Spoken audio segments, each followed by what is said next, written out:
그러면은 그 주역이 준나라에 대해 썼다는 바로 그 주역이요.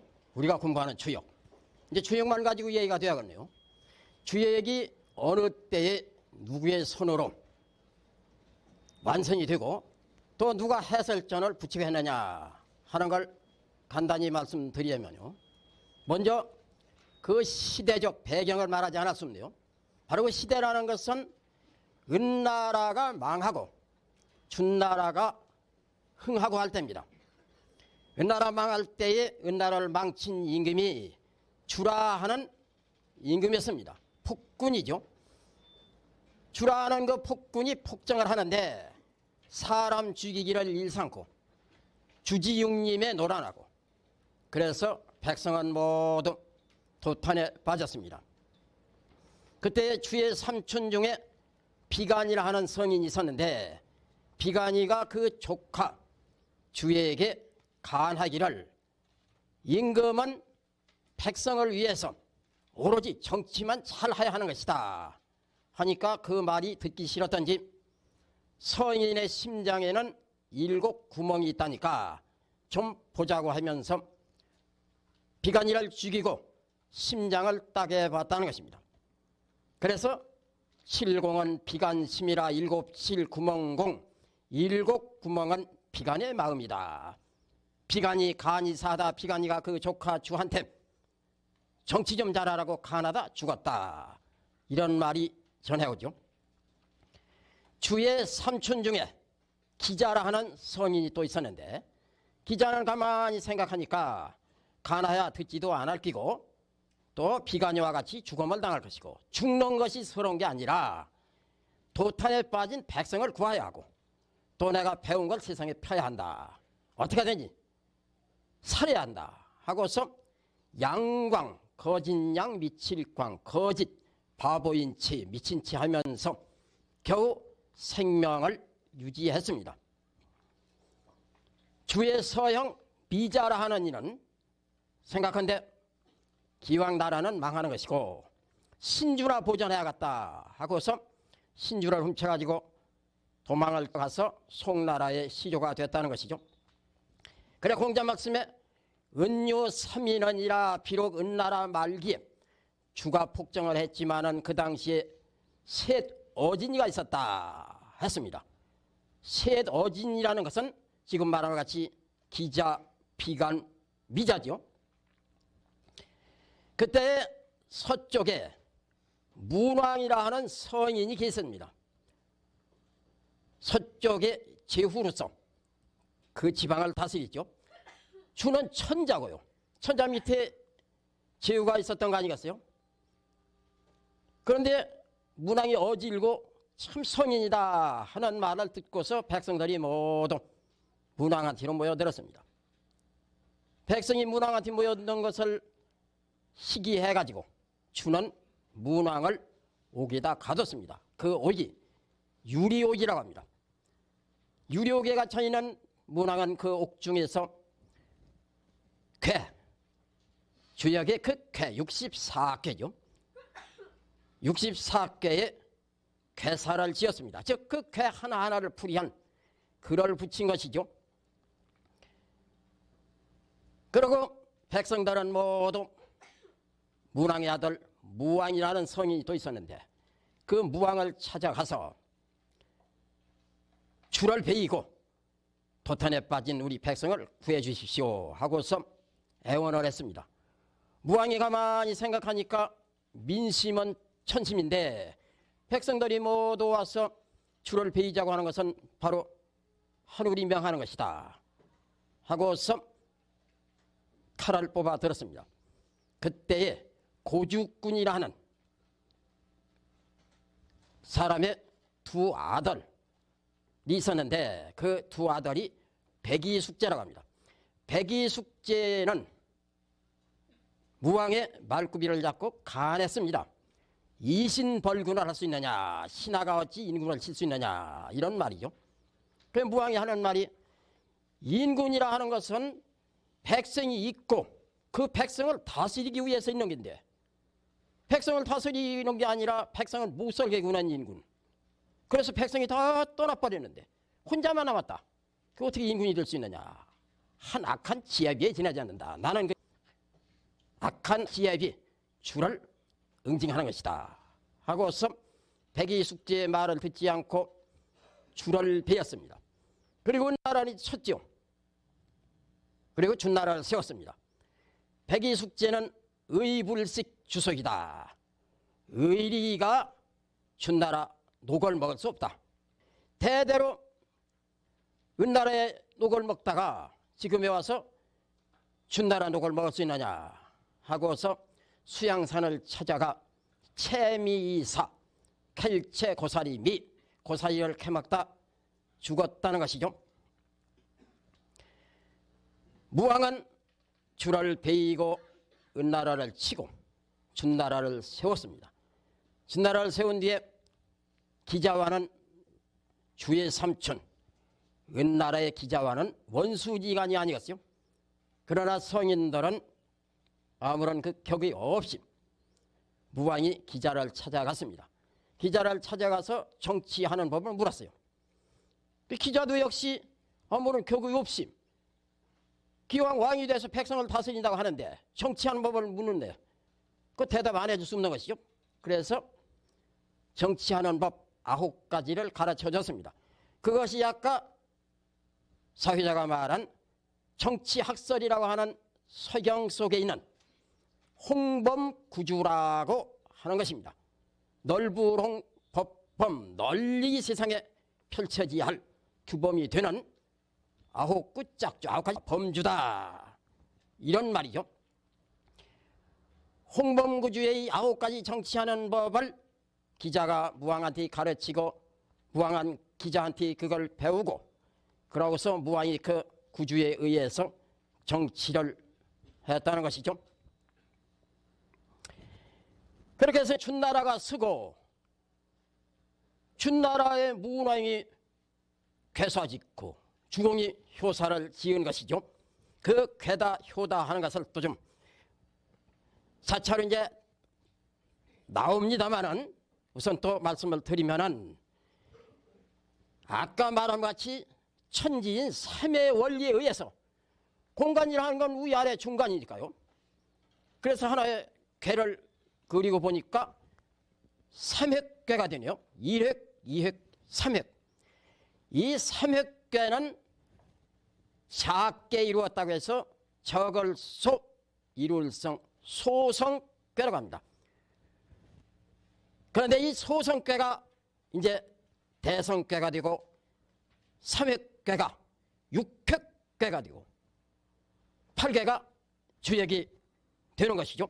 8괴는 바로 그 기본이대로 8괴는 기본으로 놔두고 주역을 이루는 데는 8괴가 64괴가 돼가지고 64괴가 주역을 이룰 것입니다.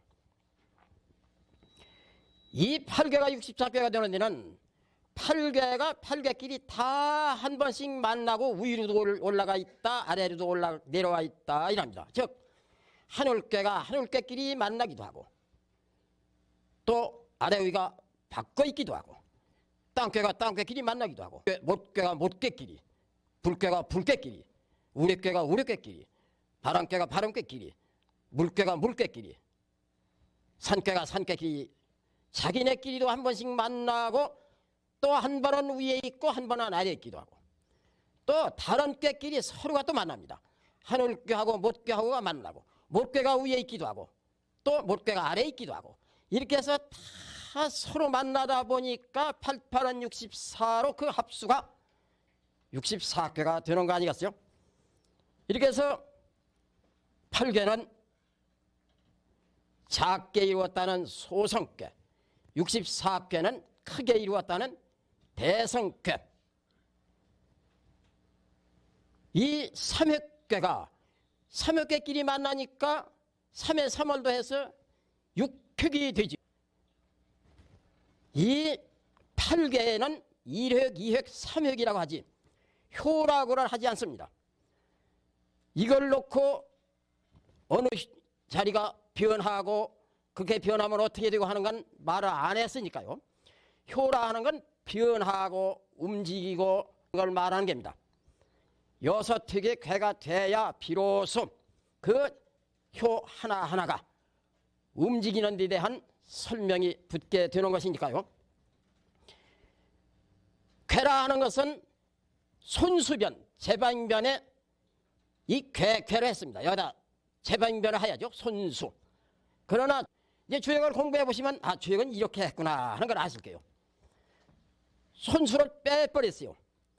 주역은 자연의 이치고 무한정한 게인데 손수를 붙여놓으면 손으로 건다 이런 그 한정된 뜻이 있기 때문에 그래서 이걸 빼버리자 하고서 건다는 뜻을 가지고 제방변을 뺀 나머지 괴 하는 겁니다.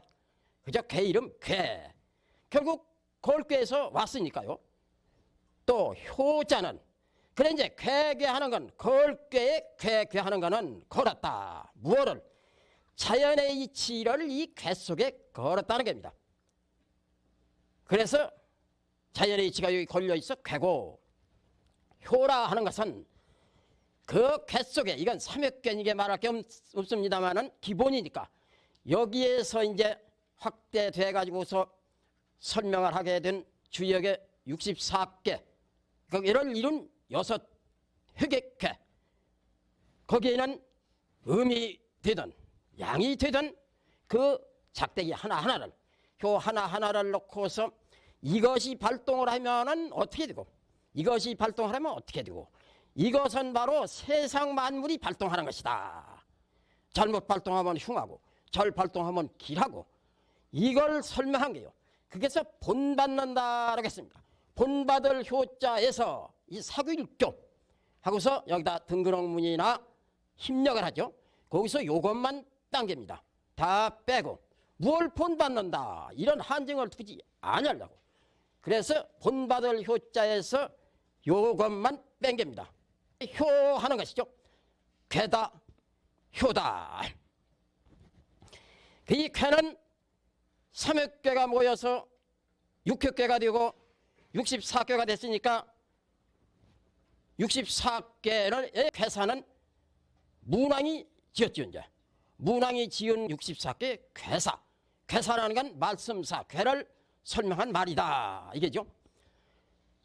그 괴가 64괴고 획 하나하나가 이제 육효라고 그래요. 육효.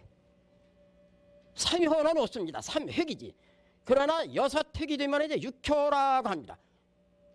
이 육효 64괴가 여섯으로 구분하면 384효 아니겠어요? 주역은 64괴와 384효로 이루어졌습니다. 그 64괴는 준나라 때에 이미 문자도 있고 했을 적 문왕이 그 괴 하나하나를 자연에 빗대가지고 변정 설명을 했고 글로 설명을 한 것이죠. 글이 있을 적이니까. 또 효 하나하나, 즉 384효의 효사, 효에 대한 설명, 그 말은 문왕의 셋째 아들 주공이 지은 것입니다. 문왕이 지은 것도 주공이 지은 것도 모두가 괴사, 효사로서 글경자 경이 되는 것이죠. 역경이래요. 역경. 역은 아까 말한 같이 복희씨가 그린 괴, 삼역괴가 됐든 육효괴가 됐든 괴고 괴가 역이고, 그 괴를 설명하느라고 글을 붙인 그 글이 경입니다. 그래서 역경이죠. 이제 역경. 역하면 복희씨 괴, 그 괴역을 설명한 글 해서 역경이래요. 역경이 준나라 때 이루어져서 주역이라고 하는 것입니다. 주라 하는 건 그 시대적 명칭이 아니겠어요? 그런데 이 세상이 모두가 주역을 잘 모르고 있어요. 덮어놓고 모두가 주역으로 알고 있습니다. 사주 보는 책이 가는 그 명리정정이 쭉 있습니다만은 명리정정 한 가지만 들어서 얘기하더라도 거기에 사주 보는 게 써 있어요. 그거는 사주 보는 공부를 하는 것이고 이름이 명리정정일 뿐이지 주역이 아닙니다. 복서정정, 점하는 책 복서정정도 그것이 점하는 책으로 만들어지고 이름을 복서 정종이라고 붙인 것뿐이지 주역이 아닙니다. 지가서도 마찬가지고 부지역자는 부지의라 역을 모르는 자는 의원도 될 수 없다라고 했으니까 물론 여기에서 다 파생됐죠. 그 의서도 마찬가지입니다.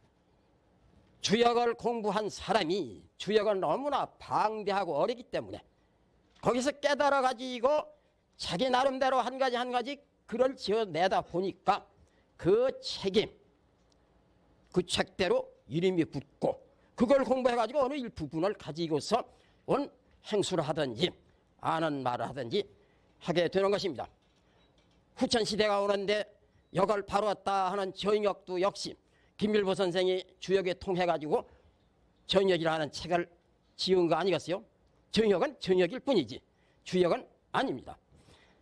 이렇게 주역이라 하는 것은 복의시의 쾌가 들어있고 문왕 주공의 쾌를 설명한 쾌사가 들어있고 그러고서 비로소 주역이 될 수 있는 것이고 그걸 놓고 주역이라고 할 수 있는 것이고 그걸 공부한 사람이 나는 주역을 공부했다라고 할 수 있는 것이지 어떻게 거기 주역이다 근거는 뒀지만 물론 음양우행의 치료다 그런 책들이 나왔으니까 그 원조는 주역이니까 주역에 근거를 둔 것뿐이고 주역에서 파생돼 나간 것뿐인 것을 놓고서 그것이 주역이라면 안 되죠. 그걸 나는 배웠다고 해도 안 되죠. 배우고 배웠다고 해야죠. 코끼리가 발가락을 놓고 저건 내 발가락이다 할 수는 있지만은 코끼리 발가락이 스스로 내가 코끼리다라고는 못합니다. 그래서 우리가 주역을 확실히 알고 있어야 하는데 주역을 잘 모르고 모두 뭐 동양 철학하면은 다 주역을 알아요. 그걸 확실히 알아야 합니다. 주역은 최고의 학문입니다. 맨 처음에 문자 이전에 모든 이치를 상정해가지고 문자가 없으니까 그림으로 쭉쭉 그을 거 아니겠어요? 그 당시는 그걸 놓고서 다 세상 일 했고 그래서 이제 이걸 놓고 설명을 좀 해야겠다 했지. 글이 나왔으니까 글로 설명하고 그래서 최고의 철학이 되고 최고의 학문이 된 것이죠. 이렇게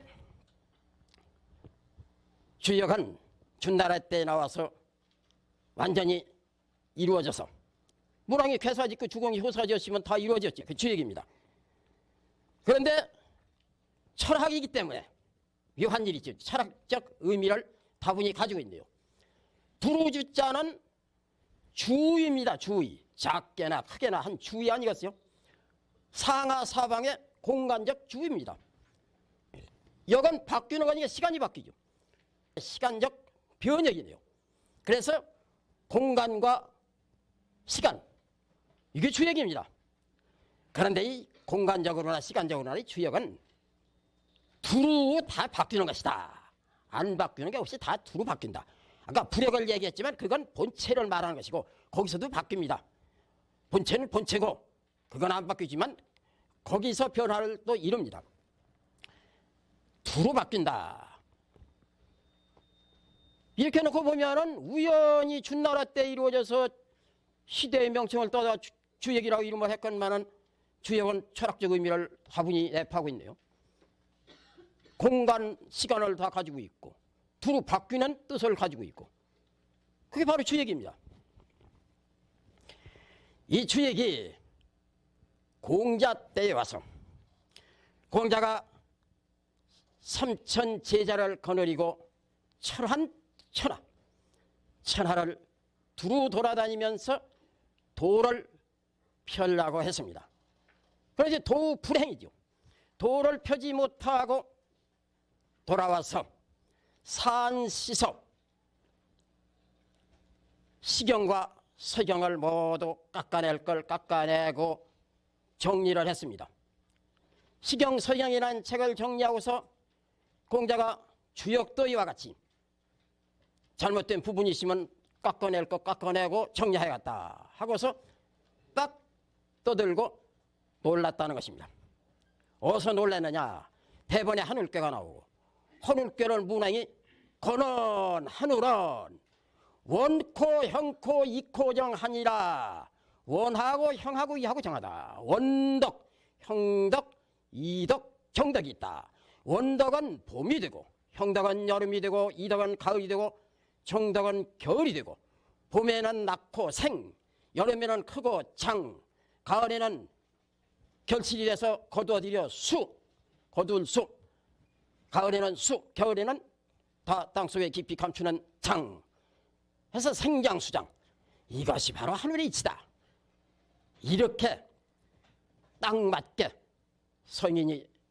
옛 성인이 설명을 했고, 또 복귀씨가 그 우주 만물을 그대로 본떠서 죽죽 근이 쾌, 이 쾌와 쾌사와 효사, 이거는 참으로 이치에 맞도록 다 잘 돼 있는 이런 것이다. 나는 수리부작이다.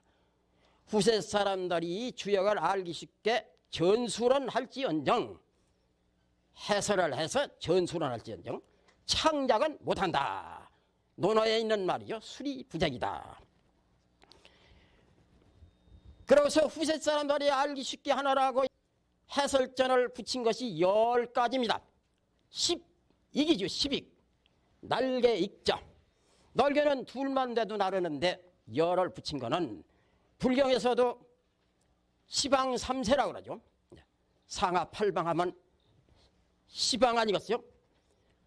시방 어느 곳이고 다 날도록 해야 한다. 난다는 건 보익, 돕는다는 것입니다. 새가 쭉지가 없으면 날지를 못해요. 쭉지를 얻었다. 한 나라의 인군을 보필하는 좌우 신하는 인군의 날개입니다. 날개는 돕는 거예요. 원래는 역을 찬해서 찬역이다, 도울 찬자 찬역이다 했는데 찬역 가지고는 큰 의미를 부여 않죠. 날개 익자로 해가지고 도릭합니다. 이 말 도릭. 찬역으로는 그냥 돕는다는 것이지만 도릭제 이격하면은 날개, 후를 날면서 돕는 그런 뜻을 가지고 있죠. 날개를 아주 붙여놓고 후를 날도록 돕는 시빅. 찬역은 곧 이격이요. 이격이 10가지이기 때문에 시빅입니다. 이격이 찬역이라면 찬역하려면 해설전을 말하는 것인데 해설전을 10가지를 붙인 거지. 그러니까 시빅전 하면은 십찬전이나 마찬가지 소리죠. 십찬전이나 시빅전이나. 이렇게 해서 이 시빅전이라는 해설전을 붙였어요. 성경현전이라고 하는 건데 서인이 지은 글은 경이고 현인이 지은 글은 전입니다. 성경현전. 공자가 지은 글은 모두가 다 경이에요. 그런데 주역에만은 경에 들지 못합니다. 공자 같은 서인이 지은 글도 주역에는 전에 해당해요. 공자가 지은 글을 경이라고 해놓고 그 밑에 현인들이 지은 글을 전이라고 한다면 공자는 주역에는 또 전이네요. 그래서 시빅경이 아니라 시빅전입니다. 그래서 역경하면은 복귀시의 쾌의 역과 그 쾌를 쾌로도 설명하고 효로도 설명하고 즉 64개의 쾌사, 384의 효사, 문왕주공이 한 데까지 여기만 역경이고 주역입니다. 그러고서 공자가 한 글은 전입니다. 시빅전. 10가지 해설전이라고 하는 것이죠. 이 공자의 시빅전을 말하면 지금 이 말은 좀 어려운 말이 됩니다만 이제 앞으로 주역을 공부하다 보면은 차차 시빅전을 깨닫게 되는 것이죠. 우선 직구는 넘어가야죠. 이 자를 돼지아금리단 합니다. 돼지아금리라는 것은 어떻게 단단한지 무엇이든지 다 딱딱 잘 끊는데요. 주역은 딱딱 끊는 겁니다. 좋다, 나쁘다, 안 된다, 된다, 이롭다, 불리하다. 그래서 끊을 딴 합니다. 끊을 딴 하기가 뭐해서 판단할 딴 하기도 하죠. 어쨌든 끊든 판단하든 쾌를 끊어서 얘기했다는 단전. 그 주역에 가면 단활해놓고 공자의 말씀이 나오죠. 단전 하나.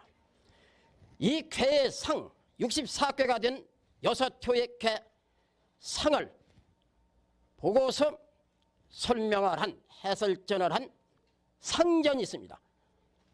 괴단의 단전, 괴상의 상전, 그리고 권원 하늘괴요, 권원 땅괴인데 천지괴는 가장 중요하죠. 그래서 더 부연 설명을 붙였다는 글과 말을 더 해놓은 문헌전이 있습니다. 그 문헌전이 건괴인 하늘괴 문헌전과 땅괴인 곤문헌전, 곤괴 문헌전 해서 4번째네요. 그리고 멜괴 말씀사, 말을 매놨다. 무슨 말을 매놨느냐. 주역을 총체적으로 문왕의 말은 이렇고 주공의 말은 이렇고 괴사는 이렇고 효사는 이렇고 무언 어떻고 그걸 쭉 해설을 해서 그 말을 매는 계사전, 상전이 있고 하전이 있네요. 그리고 말씀설 괴 하나하나를 설명을 해놓은 설괴전이 있습니다. 그리고 괴의 그 차례차례 왜 하늘괴가 먼저고 땅괴가 그 다음이고 천지괴 다음에 또 어렵다는 둔괴냐. 그야 물론 하늘이 먼저 나오고 그 다음에 땅이 나왔고 그래서 천지가 만났고 만나 사귀니까 만물이 나오고 만물이 나오는데 참으로 어머니 뱃속에서 아기가 나올 적에도 어렵고 땅속에서 생물이 나올 적에도 어렵고 어렵게 나왔다고 해서 둔괴를 놨다. 이런 쭉 괴 하나하나를 매이 이러한 꾀 다음에 또 이러한 꾀를 놓고 해서 그 순서를 만들었나 하는 그 꾀의 순서를 설명한 서꾀의 상전과 또 하전, 그리고 마지막으로 꾀를 모두 섞일잡. 이 세상 만물도 모두 섞어져 있으니까 꾀도 한번 섞어놓고 설명하자 하고서 꾀를 섞어서 해설을 한 잡괴전, 이렇게 해서 10익전이 됩니다. 10익전. 공자가 이렇게 10익전이라는 해설전을 주역에다가 붙였네요. 공자 가나 이런 데 보면은 이런 말이 있습니다. 공자가 나이 70에 역에 심취했어요.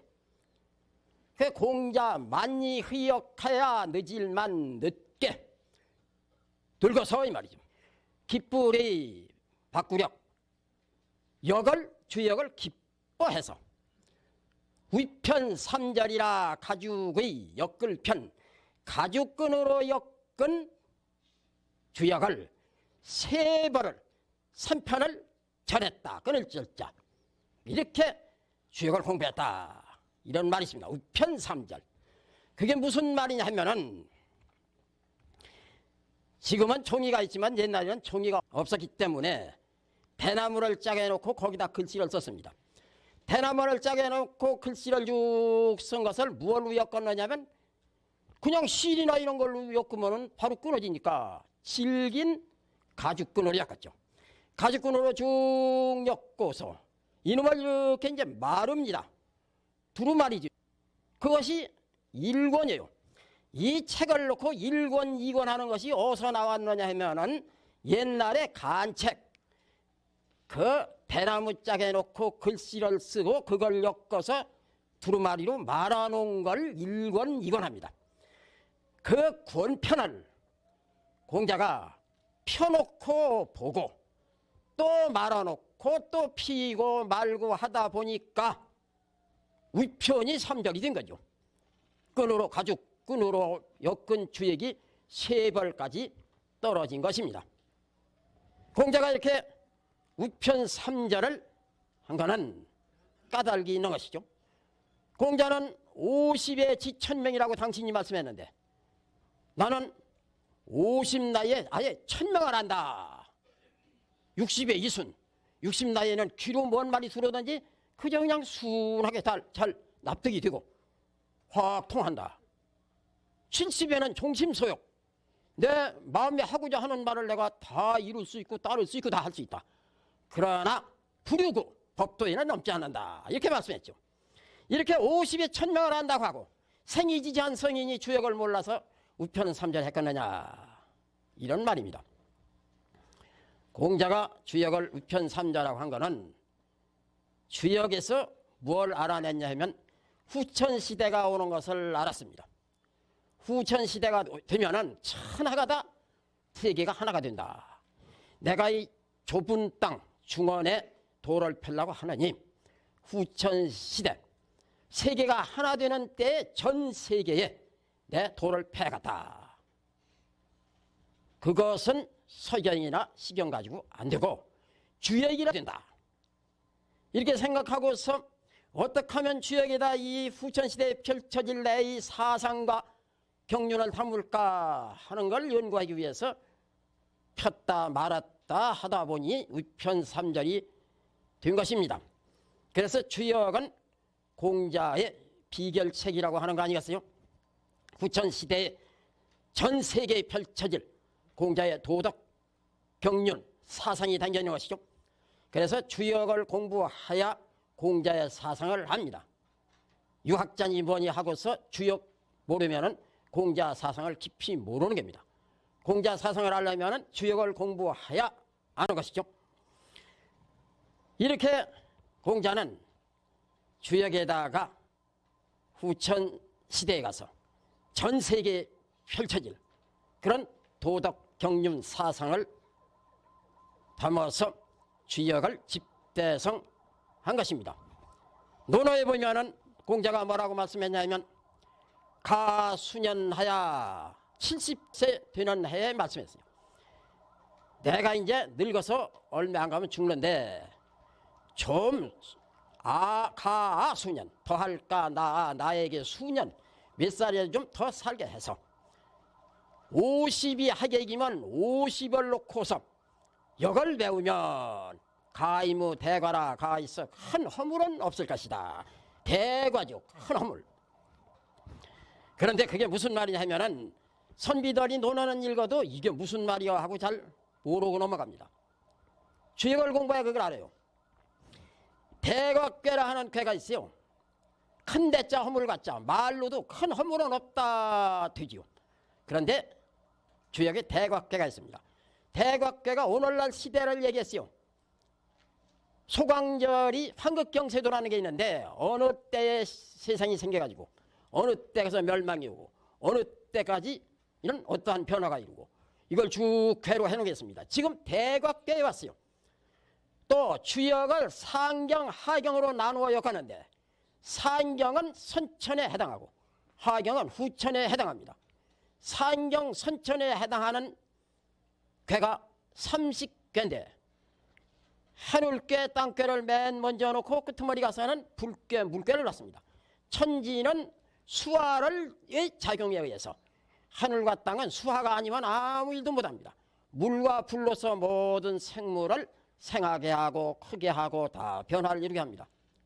그래서 천지괴는 채로 두고 수학괴는 용으로 두고 천지수학괴를 빼놓고 보면은 아까 말한 것 같이 만물이 어렵게 나왔다는 둔괴에서부터 시작해가지고 대각괴에서 끝납니다. 그것이 선천이 마지막 되는 괴입니다. 그와 동시에 소강절이 해놓은 경세도에도 대각괴가 선천이 끝나는 지금 이 무렵을 말하는 것이다. 서양의 과학문명이 고도로 발달해가지고 동양의 범람에서 동양의 도덕, 정신, 기본 이런 것이 다 거기에 모두 침체돼가지고 그냥 스스로 썩는다 이겁니다. 재서급이기라 너도 나도 할 것 없이 서로 붙들고 그냥 자기도 모르게 다 그 범람하는 과학 물질 문명 속에 빠져든다. 그런 시대가 없을 것을 한 겁니다. 공자 말씀에 50으로 공부한다는 건 뭐냐. 그 50을 선비들은 뭐라고 하냐면 이 5자고 10자를 이렇게 합해 놓으면은 마침졸자가 됩니다. 마침졸, 군사졸자. 그렇게 볼 수가 있죠. 그런 형상을 가지고 있어요. 조리하객이면 마침내 끄트머리가 역을 배우면 이렇게들 풀이합니다. 그게 아니죠. 이 책이라 하는 것은 대부분 그 비결이 들어있어요. 성인들의 그런. 그 52하객이라는 건 이제 이 공부를 해보시면 알지만은 50대련수라는 게 있는데 점하는 수가치가 50입니다. 그걸 가지고 점을 해요. 미래가 나오죠. 그 역입니다. 역의 원리, 또 우주만물의 원리, 그 수가, 기본수가 50이라는 것입니다.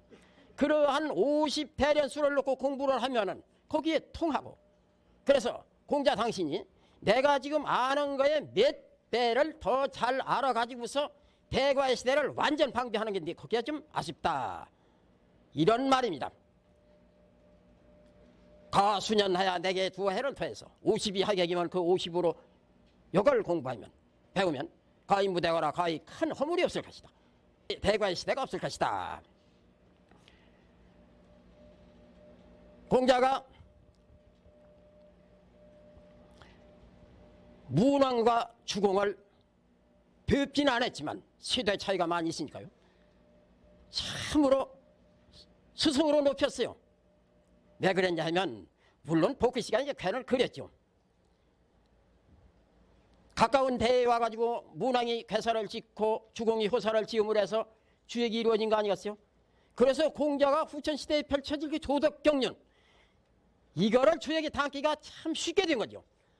그럼 공자가 생각할 적에 문왕과 주공이 그렇게 고마울 수가 없죠. 그래서 문왕과 주공을 숭봉했습니다. 그 증거가 논어에 있습니다. 좀 문자를 어려운 말입니다마는, 공자가 제자를 거느리고 광이라 하는 지방을 갔었는데, 그 당시에 양호라 하는 사람이 국권을 자기 힘으로 뒤 흔들고 포악한 짓을 많이 하고 백성에게 피해를 많이 입혔어요. 광따 사람들이 양호를 죽이려고 별났습니다. 그런데 마침 공자가 양호와 닮았어요. 그 지방 사람들이 공자를 양호로 착각하고서 쐈어요. 그 제자들이 모두 아이고 선생님 우리가 여기서 죽게 됐습니다. 도구 뭐고 이제 다 표도 못하고 여기서 그냥 같이 죽습니다. 공자 말씀에 논하에는 말입니다. 문왕이 기몰하시니 문왕이 임의 몰 돌아가셨으니, 문왕의 그 문이 문부 제자화, 문왕의 그 문이 도란 말이죠. 문왕의 도가 그 맥이 제자화 맥이 있지 않느냐. 나는 문왕의 도를 잇는다. 천지장상 사문야신된 하늘이 장차, 이 문왕의 사문을 이사자 그런 문자. 그래서 선비끼리 박사문, 이사문, 김사문 하면서 유생들 사문이라고 합니다. 거기서 딴 말이죠. 천지장상 사문야신된 하늘이 장차, 사문은 이 문왕의 문도를 아예 이 세상에 없앤다면 내가 여기서 죽고 말지만, 천지미상 사문야신이 하늘이 이 사문을 없애지 않으신, 예? 그렇다면 내가 왜 죽느냐. 하늘이 죽이지 않는데 광따 사람들이 어떻게 나를 죽이느냐. 광인이 기여여야 하리요, 광인이 나에게 어찌 하리요. 나는 산다라고 자신 있게 그만큼 문왕을 숭봉했다는 증거가 나옵니다.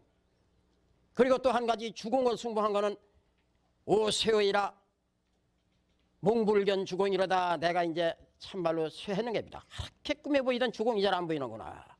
그렇게 꿈에도 기리던 주공, 이것은 바로 아까 말한 것 같이 문왕이 64궤 궤사를 짓고 주공이 384회 효사를 짓고 해서 주역이 그 당시에 이루어졌고, 그렇기 때문에 공자가 주역에다가 후천시대에 펼쳐질 도덕경륜을 담기 쉽고 비결체계로 전하기 쉽고, 그래서 그렇게 고마울 수 있고, 또 고맙다는 것보다도 참으로 훌륭한 분들이고 나를 가르쳐준 분들이고, 그래서 스승으로 이렇게 받드는 거 아니겠어요?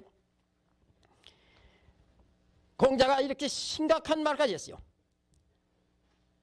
주역을 마무리하면서 서부 진언하면 무진인이 연적 성인지의를 기불가견화. 글로는 말을 다 못 쓰는 것이고 말로는 그 뜻을 다 표현을 못하는 것이다. 그렇다면 성인의 이 말로 다 못하고 글로 다 못하고 하는 이 심정을 너희들이 알 수 있지 않느냐. 그러니 주역을 깊이 공부하고 연구하고 해서 이 성인의 심정을 알아다오. 바로 이겁니다. 신이 지레고 지장왕하나니 신으로서 오는 걸 알고 지장왕하나니 주역에다 감추고 나는 간다. 기숙능여 체리오 누가 능히 여기에 참여할 것이고 누가 내가 감춰놓고 가는 이 주역을 파헤쳐서 알아내 가지고 이 세상에 앞으로 펼 것인고 이렇게 말씀을 했습니다. 공자가 이렇게 주역을 다 마무리 짓고서 천기를 보니까 앞으로 한 200년쯤 되면은 진시황이라는 애가 나와서 분시소 서책을 다 불태울 것이다. 이걸 알았습니다. 이렇게 보면 내가 애써 해놓은 주역이 다 불탈 것이고 주역이 불타면 후천시대에 세계의 내 도가 펴지들 못해. 신시황이가 태우지 못하도록 하자 하고서 천자에 있는 말입니다. 칠서벽경 오칠글서 벽벽글경. 아까 말한 것이 대나무를 짜개고 이제 글씨로 쓰고서 오칠을 새까맣게 해가지고 벽을 발랐습니다. 진수행이가 모르게 하느라고. 그러고도 가만히 생각하니까 한 200년 되면 속에서 좀도 먹을 것이고 썩기도 할 것이고 그러면 주역은 깨끗이 전해져야 하는데 이 어려운 주역 오자낙서가 많다든지 잘못 전해지면은 혼돈이 오고 이치를 설명한 글이 이렇게 되면 이렇고 저렇게 되면 저렇고 판단을 잘 흐리게 하고 안 된다. 깨끗하게 완전 무결하게 전해야 한다 하고서 200년 후에 나올 진시황의 심리를 미리 200년 전에 연구한 겁니다. 진시황이가 왜 서책을 불태울까? 진시황이는 호전자다. 싸움을 좋아할 것이다. 또 모든 걸 내가 독차지하기를 좋아할 것이다. 욕심 구레이다. 그렇다면 남이 모르는 걸 자기 혼자 점을해서 알려고 할 것이다. 점서는 태우지 않을 것이다. 점서로 해놓자 해가지고 겉으로 점서로 꾸몄습니다. 그래서 주역을 점서라고 하는 것이죠. 진시황이가 태우지 못하도록 하느라고 겉으로 점서로 꾸며놓고서 속에는 공자의 경륜 사상이 다 들어있는 것이죠. 그래서 주역은 점서의 형식을 빌린 공자의 후천시대에 펼쳐질 도덕과 경륜 사상이 들어있는 큰 비사체라고 하는 거 아니겠어요?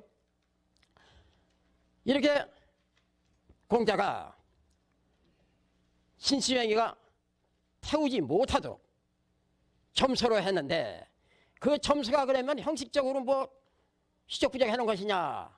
그것도 아니죠. 성인이 한 글인데 어떻게 글이 이치에 맞지 않은 소리를 할 수 있겠어요?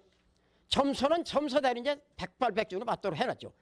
아주 이 우주만물의 이치에 의해서 점이라는 건 미래를 예측하는 건데 때가 바뀌는 걸 잘 알아야 미래가 나오죠. 그래서 아까 말한 그 50개라 하는 점하는 도구를 가지고 점을 하는데 거기서 하늘이 나오고 땅이 나오고 사람이 나오고 역시 천지인삼이 나오고 또 한 해가 돌아가는 윤달이 나오고 두 번째 5년 만에 넣는 재륜이 나오고 이런 걸 전부 해서 거기다 맞춰서 점하는 법을 쭉 해놨습니다. 보통 이런 뭐 점하는 이런 거와는 다르죠. 주역의 공자가 해놓은 점은. 그래서 이치에 맞도록 점서도 그대로 꾸미고 그러고서 안으로 또 진리를 내포해서 모든 이치 또는 공자의 후천시대에 펴야 할 그 도덕 이런 것을 다 넣어가지고서 주역을 엮은 거 아니겠어요? 이렇게 해서 그 주역은 시역 삼고하고 때는 삼고를 지내고 삼고라 하는 것은 진헬력, 석삼, 예고, 상고, 중고, 하고를 말하는 겁니다. 상고는 복근시 때고 중고는 문학 때고 하고는 공자 때네요. 상고, 중고, 하고를 지내고 한때에 이게 나온 게 아니다 이거지요. 문자 이전에 이미 복근시가 그렸으니 상고 때부터 시작이 돼가지고 문왕 주공이 글을 붙인 중고 공자가 해설전을 붙인 하고 시역 삼고하고 때는 삼고를 지내고 인경사승하고 사람은 네분 성인을 거치고 지낼 경 거치고 복의 시를 거치고 문왕을 거치고 주공을 거치고 공자를 거쳤네요. 사승일심이라 네 분 성인이 한 마음으로 이루어졌다. 복희씨가 쾌를 그린 마음이나 문왕이 쾌사를 지은 마음이나 주공이 효사를 지은 마음이나 공자가 십익전을 붙인 마음이나 동심일체로 그 주역이 이루어진 것입니다. 이렇게 해서 이 주역은 문자 이전부터 시작이 돼 가지고 문자 이후에 글이 나오고 또 그 글을 공자가 해설을 하고 해서 이루어진 참으로 큰 글이 아니겠어요? 천서라고 하고, 물론 성서죠. 성서이며 천서 아니겠어요? 그래서 주역을 공부하려면 3대 적덕을 하여 배운다라고 이런 말이 전해옵니다. 그렇죠. 천서를 공부하려면 3대 적덕을 해야죠. 이렇게 해서 주역은 3가지로 나누어서 말할 수 있습니다. 천역, 서역, 인역. 천역이라는 것은 하느님의 역이다. 천지자연의 역이죠. 복희씨가 쾌를 그리지 않았거나 문왕 주공이 쾌사 효사를 짓지 않았거나 간에 일단 역은 미리 나오고 있네요. 천지자연은 이미 있습니다. 그걸 보고 이제 역이 나온 거죠. 그러니까 천지자연의 역, 천역, 당초에 천역이 있었고 천지자연의 역, 복희씨가 나오기 이전부터 천지자연의 역, 하느님의 역이 있었고, 그러고서 복희씨가 쾌 그리고 문왕이 쾌사 주공이 효사 짓고 해서 글이 나오고 책으로 엮은 주역이라는 서역, 그리고 인역, 사람이 주역에서 서역에서 천역, 하느님의 역을, 즉 주역이라는 책 속에서 천지자연의 그 이치를 공부해가지고 깨닫고 알아서 세상에 내놓는 그게 인역입니다. 이렇게 해서 천역, 서역, 인역으로 나누어 얘기할 수 있네요.